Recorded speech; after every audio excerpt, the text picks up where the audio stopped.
Okay guys, sa mga hindi po makatulog, kakaisip sa mga umutang sa kanila. So may tuturo po kami sa inyong recipe ni Don Don para mas mahimbing ang pagtulog. So kailangan nyo lang po ng kiwi, pinya, at saging. Ang liit naman ito. Aray! Pabibo kasi.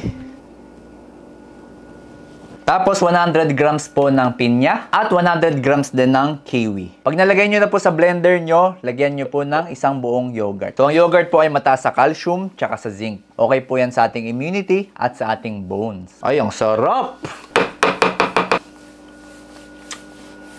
Tapos kalating baso ng malamig na tubig.